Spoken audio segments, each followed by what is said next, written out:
Swayam Prabha. Digital India. Educated India.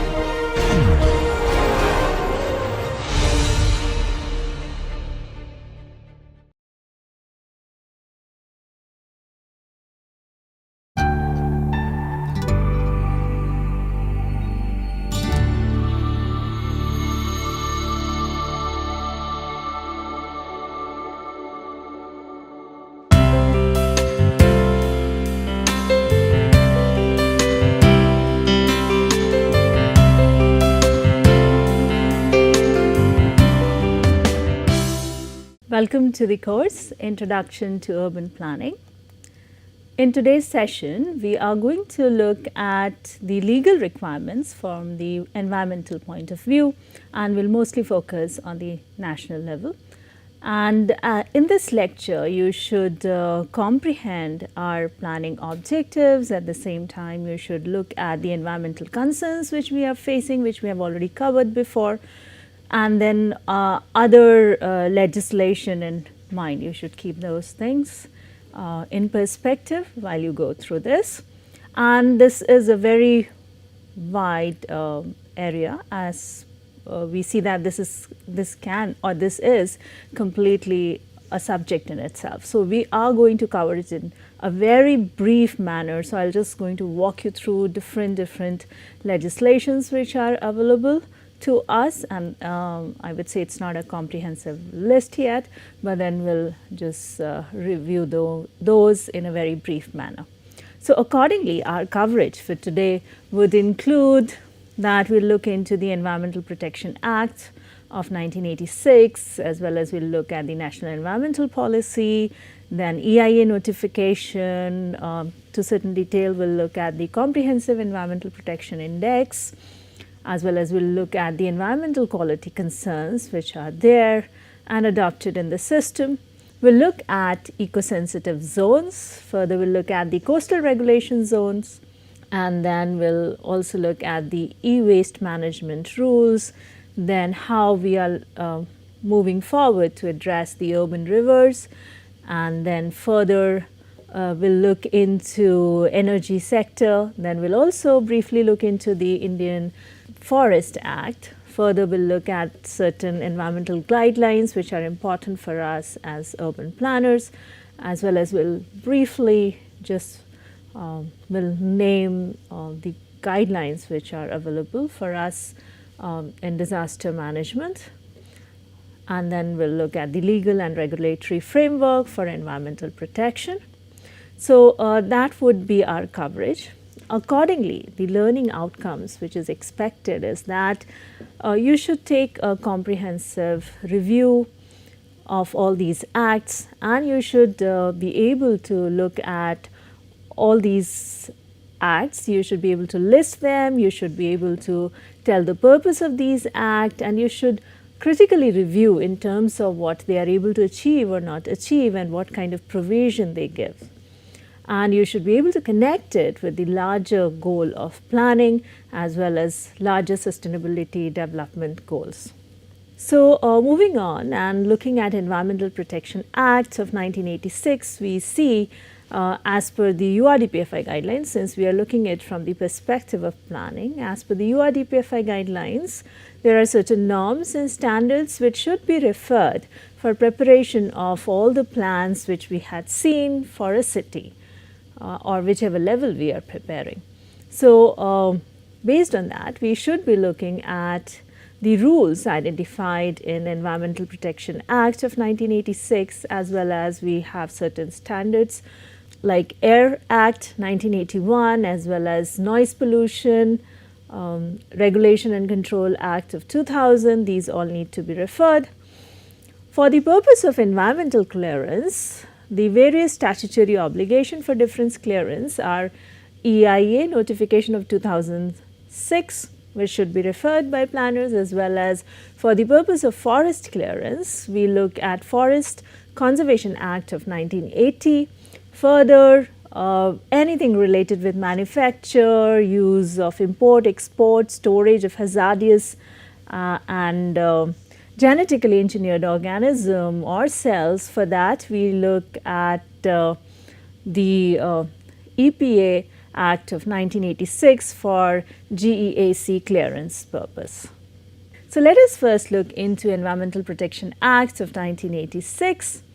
The Environmental Protection Act of 1986 has notified various rules under the environmental protection for protecting the environment related with manufacture, use, import, export and storage of hazardous substance, waste and so on, including municipal solid waste, noise pollution, ozone depletion, substance and likewise.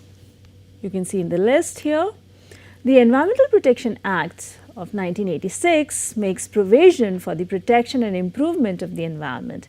This act was created at the backdrop of United Nations Conference on the Human Environment held at Stockholm in June 1972, in which India participated to take appropriate steps for the protection and improvement of human environment. Further, in 2006, we see National Environmental Policy. National Environmental Policy of 2006 covers an integrated approach to reduce the impact on environmental degradation on human life by taking proactive measures at various fronts. These include regulatory reform, process-related reforms, substantive reforms, enhancing and conserving environmental resources, prevention of land degradation, desert ecosystem, and also various other factors that influence the environment.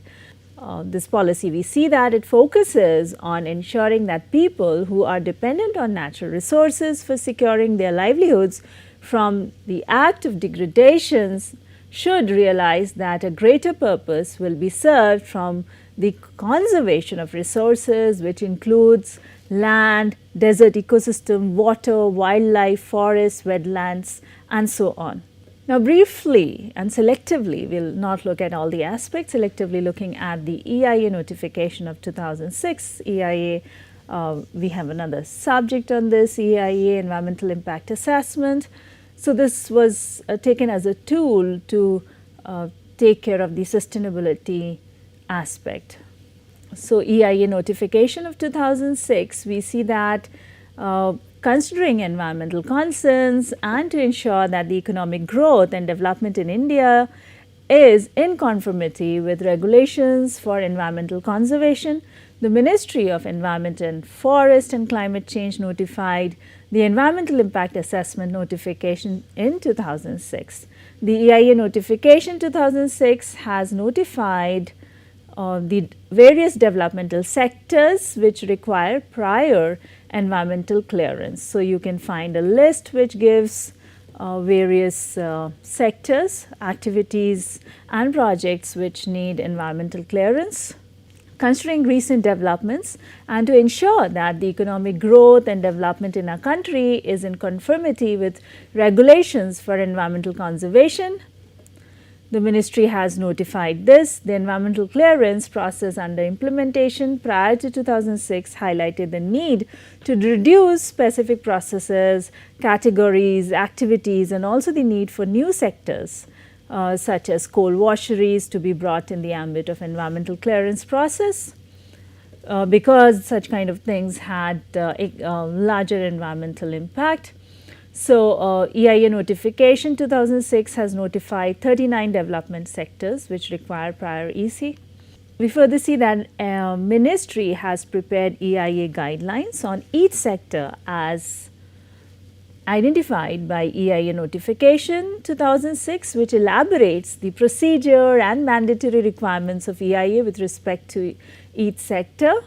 Further, notification sets the requirement for prior environmental clearance. It sets list of projects and activities that shall require prior environmental clearance from the central government in the Ministry of Environment, Forest and Climate Change for matters falling under category A in the schedule. As per the list, the matters which fall under category A are required to get clearance from central government.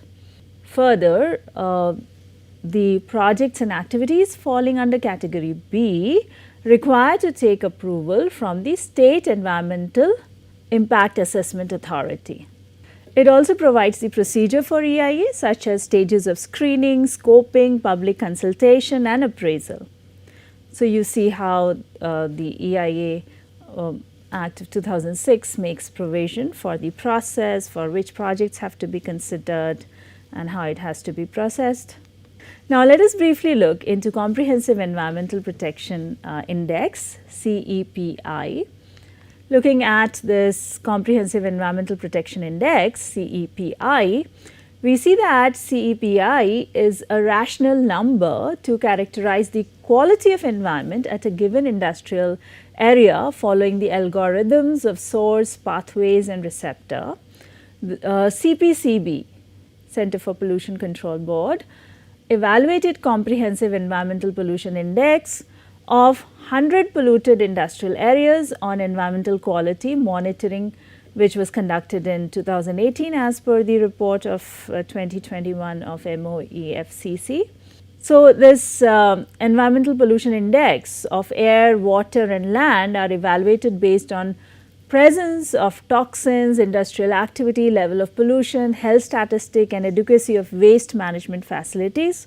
If we look at slight categorization based on the range they do, we see that overall index score are calculated from the EPI score, and if score exceeds 70 in the scale of 0 to 100, then the industrial cluster is categorized as critically polluted area. And if score is 60 and above and it's less than 70, the industrial cluster is categorized as severely polluted area. So, we see two categories, critically polluted areas and severely polluted areas. In the list here, you can see that Brenihat in Assam, in Siltara industrial area in Raipur, Chhattisgarh, you can see Nazafgarh drain basin including Anand, Parbhat, Narayana, Okhla, Wazipur, all in Delhi, Ankleshwar, Vapi, Rajkot, Surat, Vatwa, Vadodara in Gujarat, you can see they all are categorized under critically polluted areas. Likewise, we see, I am just picking up some of the examples here, Vijayawada in Andhra Pradesh, Hajipur in Bihar, they are categorized under severely polluted areas. So, looking at this index is actually used as a warning tool and to formulate appropriate action plan to restore environmental quality within as per the norms. So, we see that this particular index also has its implication on the EIA process. Like any project or activity specified in category B1, which as per the procedure is reviewed by the state level authority for EIA, if it falls under the critically polluted area or severely polluted area will be appraised by the central level. If it is located part or incomplete within the 5 kilometers from these boundaries of critically polluted areas or severely polluted areas. Now, moving forward, we are going to look at some of the environmental quality concerns and how different institutions are taking care of it. The concern for environmental quality has become the topmost issue in the present scenario of rising population, increasing urbanization, industrial pollution, shipping, aviation and vehicular emissions. So, you have experienced all that, we have discussed in our initial class. So, in order to address that, based on what I read through the annual report of MOEFCC 2021, we see that to give effect to various measures and policies for pollution control, various steps have been initiated, which include like stringent regulations, development of environmental standards and periodical revisions of their those standards, as well as control of vehicular, control on industry, air, noise and also taking care of the water pollution. So, now if you will see, the ministry's emphasis is more on the pollution prevention rather than end of the pipe treatment. This has led to initiatives for identification of best available and practicable technologies as the key elements for pollution prevention. So, it is better to prevent than to really treat it at the later point. The focus of various programs and schemes of the ministry and its associated organization is on promotion of clean and low waste technologies. We also look at the waste minimization, reuse or recycling, improvement of water quality, nationwide monitoring of air quality, environmental audit, development of mass-based standards, institutional and human resource development, and so on. So, we see such kind of initiatives.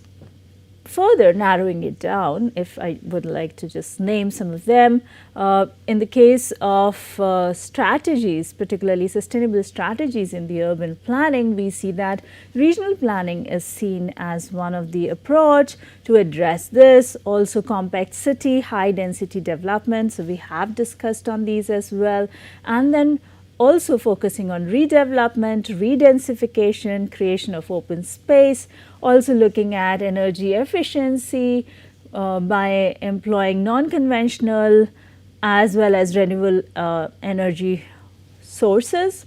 Further, we see energy efficient design like looking at building performance certificate and rating system, as well as handling the urban transport issues like transit oriented development, then also looking at strengthening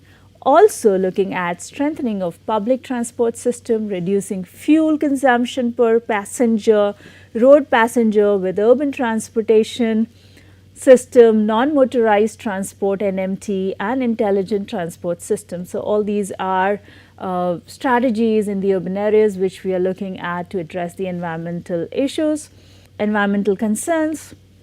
Also, we are looking at non-conventional source of energy and accessibility in the transport sector as well.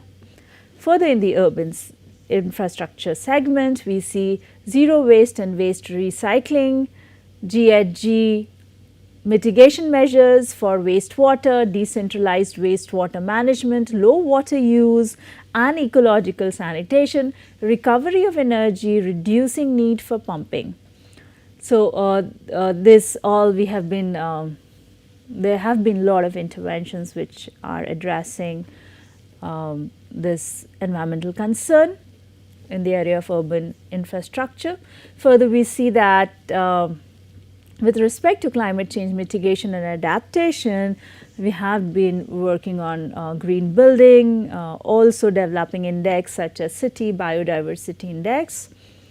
So, the whole issue of pollution prevention and control is dealt with by a combination of command and control method as well as voluntary regulations, fiscal measures, promotion of awareness, advancement of research in pollution abatement technologies, and so on.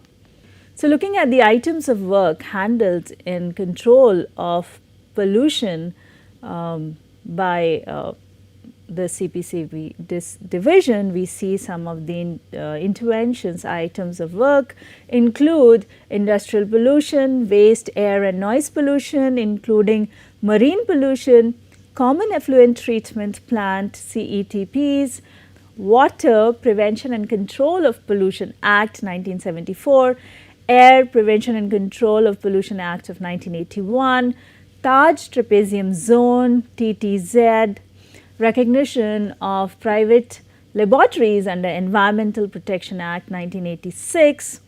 Then we also see air pollution, noise pollution, appeals under Air Act, formulation and review of environmental standards, and so on. You can see, and we have already looked into the Comprehensive Environmental Protection Index, which is also another item looked into by CPCB.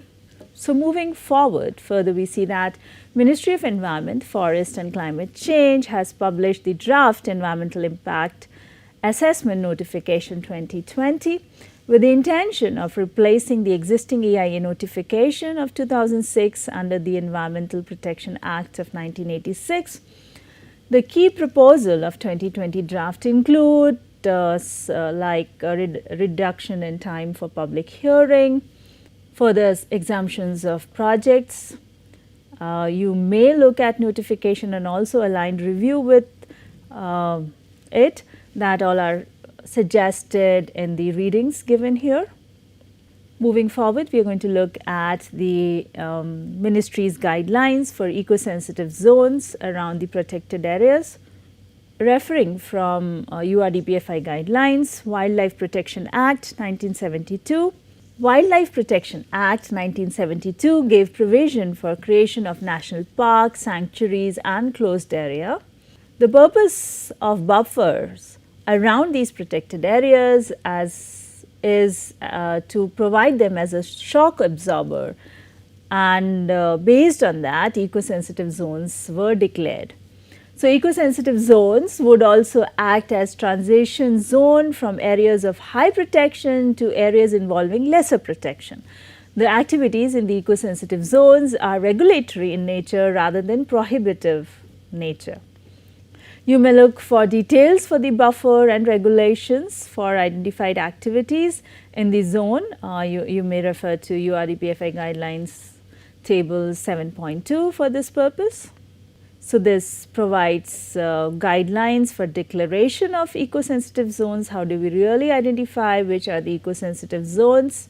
Many of the protected areas have undergone tremendous development in close vicinity of the national parks, such as Gwandi National Park in Tamil Nadu, Sanjay Gandhi National Park in Maharashtra. So, the width of eco-sensitive zone and type of regulations differ from protected area to protected area. But general principle is that the width of the eco-sensitive zone could be up to 10 kilometers around the protected area as per the Wildlife Conservation Strategy of 2002. Now, let us look at the coastal regulation zone.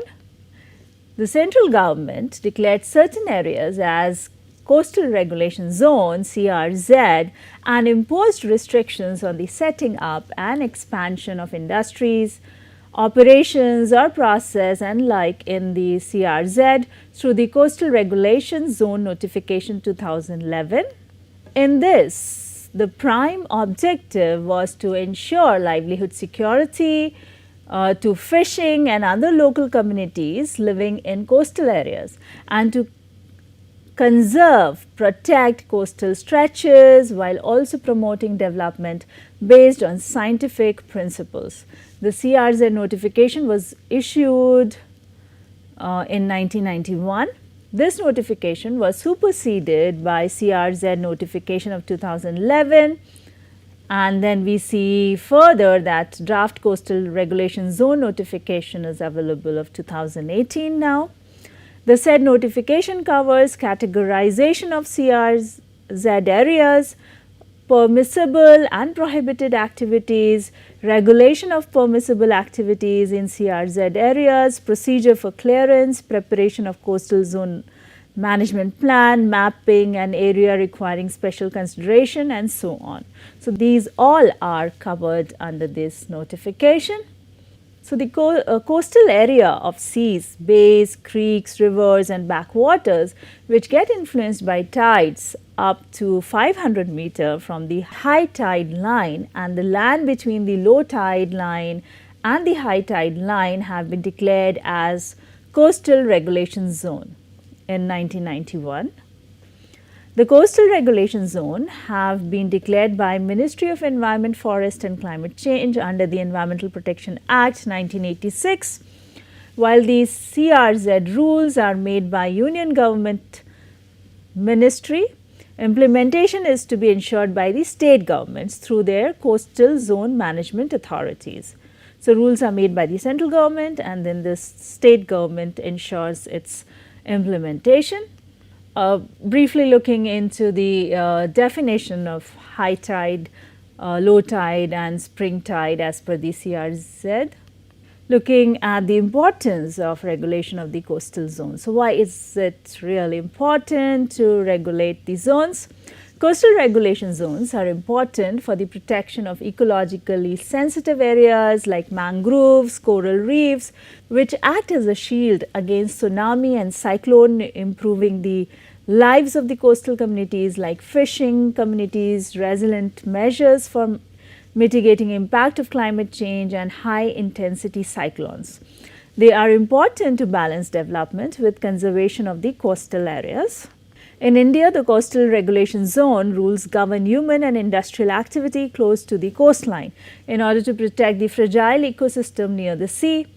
So, the kind of activities they restrict is like large construction, setting up of new industries, storage or disposal of hazardous material, mining, reclamation and bunding. So, these restricted activities are mentioned. We will look into zones to have little understanding of different categories here. So, we see that the zones are classified into CRZ 1, 2, 3 and 4. We see CRZ constitutes the ecologically sensitive areas and the geomorphological features which play a role in the maintaining the integrity of the coast. We see that coastal regulation zone 1 constitutes the ecological sensitive areas and the geomorphological features which play a role in maintaining the integrity of the coast. We see the CRZ 1B is the intertidal zone. The area between low tide line and high tide line constitutes CRZ 1B.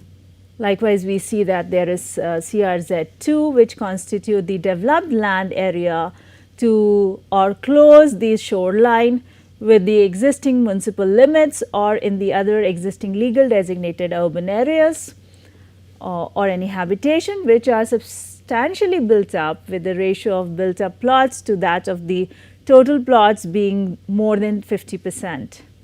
So, we see that these come under CRZ 2. Furthermore, we see that land areas that are relatively undisturbed and do not fall under the CRZ 2, they constitute CRZ 3. You may look at the sub-classifications provided here.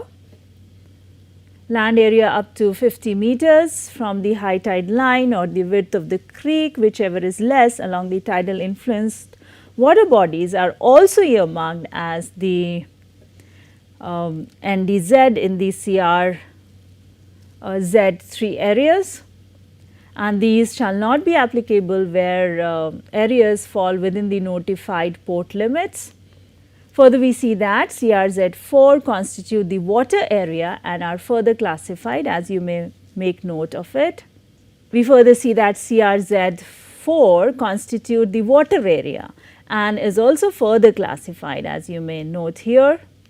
We further see that the Act provides specific procedure that has to be adopted for obtaining project clearance, including rapid environmental impact assessment, disaster management report and risk management report, CRZ maps indicating the different lines, no objection certificates from CPCB, and then other related stuff here.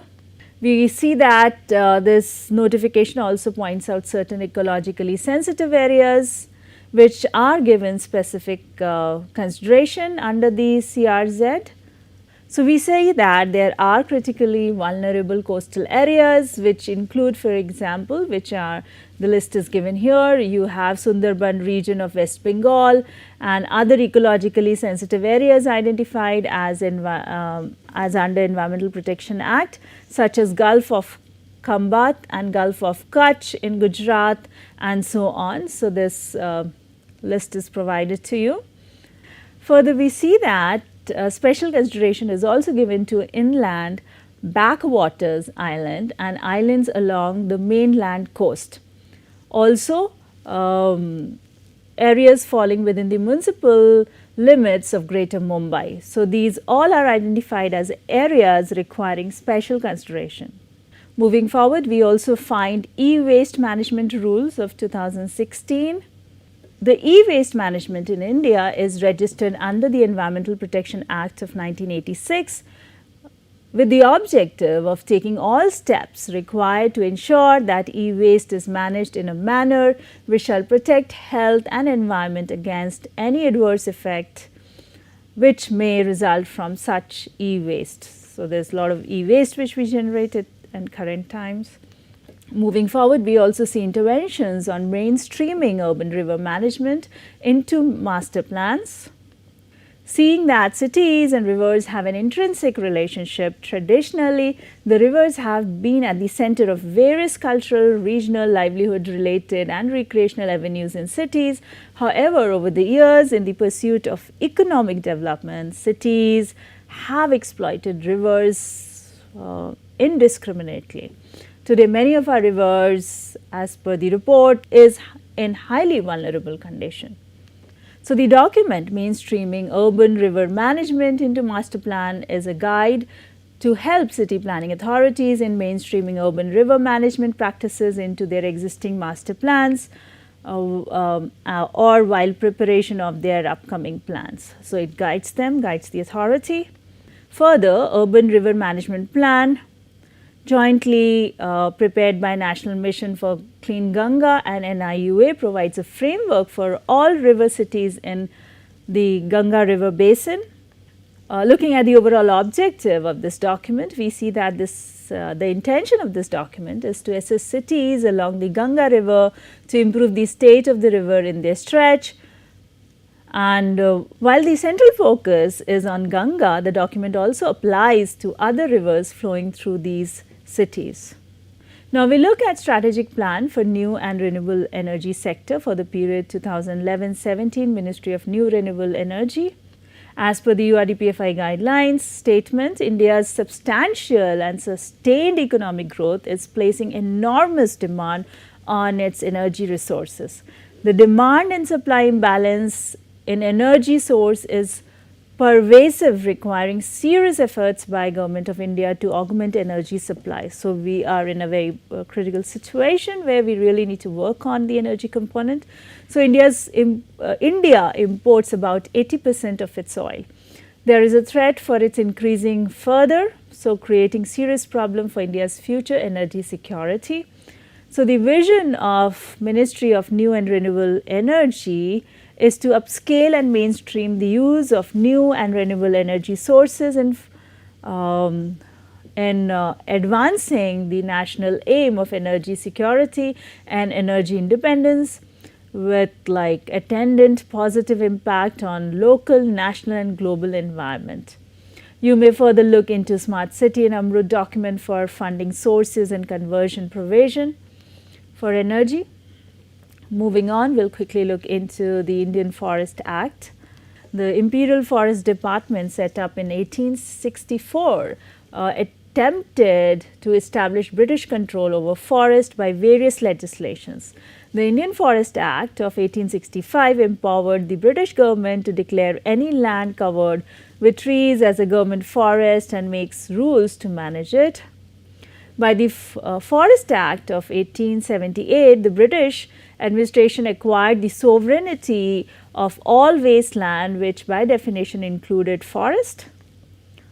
So, as a result, the Act enabled the administration to demarcate reserved and protected forests. The local rights were refused in case of protected forest, while same privileges which were given to the local people by the government, which can be taken away any time. This act classified the forest into three categories, that's reserved forest, protected forest and village forest. It attempted to regulate the collection of forest produce by the forest dwellers, and some activities declared as offences and imprisonment and fines were imposed in this policy to establish the state control over forest. So, India's Forest Act of 1927 aimed to regulate the movement of forest produce and like duty liable forest produce. It also explains the procedure to be followed by declaring an area as reserved forest, protected forest or village forest. This act has detailed of what a forest offence is, what are the act prohibited inside a reserved forest, and penalties which are liable on violation of the provision of the act. So, observations indicate that many of the village communities were alienated from their age-old symbiotic association with the forest. It was basically enacted to make forest laws more effective and to improve the previous forest law. So, we see types of forests. You can see here reserved forest. Reserved forests are the most restrictive forest. Then you see another type is protected forest, in which the government has the proprietary rights and the power to issue rules regarding the use of such forest. Then we see village forest. You may take note of this. Village forests are the one in which the state government may assign to any village community the rights of government to or over any land which has been constituted as a reserved forest. And if you look at the degree of protection, so reserved forest is highly protected, then you have protected forest, and then village forest which has less governmental protection. Further acts we see are like Indian Forest Policy 1952, Forest Conservation Act 1980, then we see Act in 1988. 1988, particularly National Forest Policy Act, provided strong and significant basis for joint forest management. Moving forward, we see certain environmental guidelines. So, we have environmental guidelines for industries, so that can be referred while making plans. This guideline for industry provides area to be avoided, and it also provides siting criteria. Then you have guidelines for rainwater harvesting, you have guidelines for buffer zones. So, various kind of buffer zones related with eco-sensitive zone, industrial area and so on are available. So, you also see environmental guidelines for planning eco-fragile zones such as coastal area, eco-sensitive zone, water bodies in urban areas, desert areas, wetlands and hilly areas. So, for those all environmental guidelines are available. Moving on, we see that there is also guideline for disaster management by NDMA with respect to flood management, earthquake management, drought management, cyclone management, tsunami management, landslides, snow avalanches management, even for urban flood management, and the guidelines also includes man-made disaster such as chemical, terrorism disaster, then also nuclear and radiological disaster and fire disaster and so on. So, we find the section 23 of the Disaster Management Act 2005 states that there shall be disaster management plan for every state. So, every state is required to prepare a disaster management plan, as well as we see that every district is required to make a district disaster management plan under this provision of same Act of 2005. We find other legal and regulatory framework as well. So, entire list is provided to you with respect to water, air, forest and wildlife in general, and then hazardous waste. And then we also see that international agreements also are there on environmental issues, such as UN Framework Convention on Climate Change and then Convention on Biological Diversity. So, these all act as a reference for us how to abide by it at the national and international level. Summarizing here, so this was all about the all rules and regulations which are there. It was in a very brief manner brought to you. So, here we see that today we studied about Environmental Protection Act. We also looked at National Environmental Policy. We looked at EIA notification. Then also very briefly touched upon Comprehensive Environmental Protection Index, then also looked at environmental quality concerns, eco-sensitive zones, coastal regulation zones, as well as e-waste management rules, then how we are looking at mainstreaming urban river management and mainstreaming it into master plan, as well as guideline for urban river management. Then we looked into the plan for new and renewable energy, as well as we looked into Forest Act, as well as we listed environmental guidelines which are available for planners, and as well as disaster management guidelines by NDMA, and then we listed legal and regulatory framework for environmental protection in India. So, these were the references. Our coverage was limited with the scope to make you aware of the topic. There are enormous readings and movies available to explore. Few are suggested here. This is not an extensive list. You may feel free to suggest more from your experience. Please feel free to ask questions. Let us know about your concerns you have. Do share your opinion, experiences, and suggestions. Looking forward to interacting and co-learning with you while exploring cities and urban planning. So that was all for today. Thank you.